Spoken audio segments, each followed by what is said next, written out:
इस वीडियो में कक्षा 9वीं के विद्यार्थियों को विज्ञान सब्जेक्ट का आईएमपी प्रश्न बता देता हूं। तो मैं आप लोगों को बताने वाला हूं इस वीडियो में अध्याय 7 से आईएमपी प्रश्न बताने वाला हूं। तो अध्याय 7 में क्या दिया है, बहुकोश की संरचना और ऊतक दिया हुआ है। ठीक है, तो चलो शुरू करते हैं। तो यहाँ पे देखो पहला प्रश्न क्या है। पहला प्रश्न है, ऊतक से आप क्या समझते हैं। उत्तर क्या लिखना है, सभी जीवधारियों का शरीर कोशिकाओं से बना होता है। एक कोश की जीव की समस्त जैविक क्रियाएं कोशिका के अंदर में होता है या होती है, जैसे अमीबा, पैरामीशियम आदि श्रम विभाजन के बढ़ने से कोशिकाएं समूह में एकत्रित होने लगती है और ऊतक का निर्माण करती है। ऐसे कोशिकाओं का समूह जिनकी उत्पत्ति, संरचनाएं एवं कार्य समान होते हैं ऊतक कहलाते हैं। ऊतक के अध्ययन को औतिकी कहते हैं। दूसरा प्रश्न देखो, रक्त को संयोजी ऊतक क्यों कहा जाता है। उत्तर क्या लिखना है, रक्त या रुधिर एक तरल संयोजी ऊतक है जो परिसंचरण तंत्र में भ्रमण करते रहता है। इसका अंतरोकोशिकीय पदार्थ या मैट्रिक हल्के पीले रंग के द्रव के रूप में रहता है जिसे प्लाज्मा कहते हैं। इसी प्लाज्मा में इस ऊतक की कणिकाएं तैरती रहती हैं। रुधिर एक प्रकार का रूपांतरित संयोजी ऊतक है जिसका मैट्रिक्स तरल होता है, इसलिए रक्त या रुधिर को संयोजी ऊतक भी कहा जाता है। इसके बाद देखो अस्थि व उपास्थि में अंतर। तो अस्थि और उपास्थि क्या होता है, तो उत्तर लिखना है, इस मैट्रिक्स अर्ध ठोस होता है, मतलब इसका मैट्रिक्स अर्ध ठोस होता है जिसके कारण यह लचीला होता है। इसका मैट्रिक ठोस होता है जिसके कारण यह कठोर होता है। इसका मैट्रिक कॉन्ड्रीन नामक प्रोटीन का बना होता है। इसका मैट्रिक ओसिन नामक प्रोटीन का बना होता है। अस्थि मज्जा अनुपस्थित है, इसमें अस्थि मज्जा उपस्थित होता है। इसमें रुधिर कणिकाएं नहीं पाया जाता, इसमें रुधिर कणिकाएं बनती है।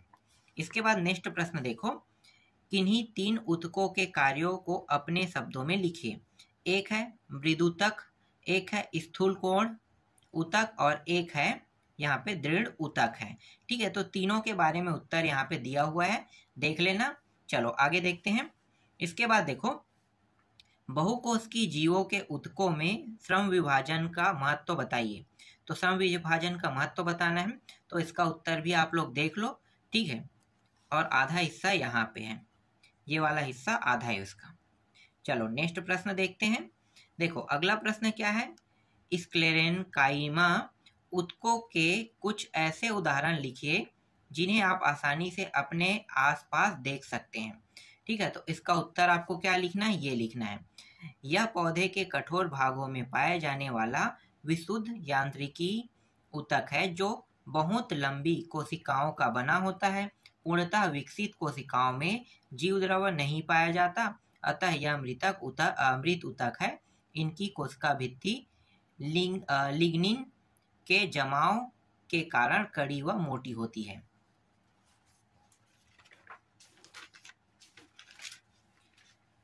इसके उदाहरण क्या है, तो इसका उदाहरण देखो।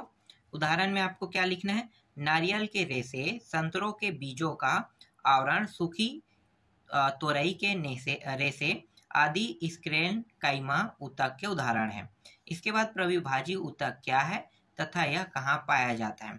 उत्तर क्या लिखना है, उत्तर लिखना है, यह ऊतक अपरिपक्व कोशिकाओं का बना होता है जिसमें विभाजन की क्षमता पाई जाती है। प्रभावी ऊतक कहलाता है तथा यह ऊतक जड़ एवं तना के वृद्धि क्षेत्र में पाया जाता है। आठवां देखो, अरेखित पेशी, इसका नामांकित चित्र देख लो। तो ये है केंद्रक। इसके बाद जस्ट बाहरी हिस्सा है ये वाला, इसे हम कहते हैं सर्कोप्लाज्मा कहते हैं। और ये वाला जो हिस्सा दिखाई दे रहा है आपको इस तरह से, बाहरी हिस्सा काले रंग का, ठीक है, इसे हम सायोफाइबिल्स बोलते हैं, सायोफाइब्रिल्स।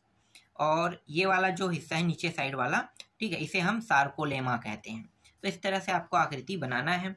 अब दीर्घोत्तरी प्रश्न देख लो, ऊतकों के अध्ययन के ऐतिहासिक परिप्रेक्ष्य पर एक टिप्पणी लिखिए। तो इसमें टिप्पणी लिखना है, तो इसका उत्तर मैं दिखा देता हूँ। ये बहुत बड़ा प्रश्न है, तो इतना बड़े प्रश्न का उत्तर देना थोड़ा मुश्किल रहेगा। ठीक है, तो इसलिए इसका सॉल्यूशन देख लो। ठीक है, यहाँ तक हो गया। चलो आगे दिखाता हूँ, थोड़ा सा और है ये वाला हिस्सा। ठीक है, यहाँ से यहाँ तक के। इसके बाद दूसरा प्रश्न देखो। दूसरा प्रश्न है उत्को, एक सेकेंड, क्या है यहाँ पे, उत्कों की संरचना व कार्य का आपस में घनिष्ठ संबंध होता है, इस कथन को समझाइए। तो ये भी दीर्घोत्तरी प्रश्न है, मतलब इसका भी उत्तर बहुत बड़ा होगा। ठीक है, तो इसको मैं आधा आधा करके दिखा देता हूँ। यहाँ तक हो गया। अब आधा जो बचा है उसको दिखाता हूँ। ठीक है, यहाँ से आप यहाँ देख लो, एक सेकेंड। ठीक है, यहाँ से यहाँ तक आ गए। ठीक है, इतना ही इसका उत्तर रहेगा। एक बार पढ़ के देखना, बहुत आसान है और बहुत ही सरल है।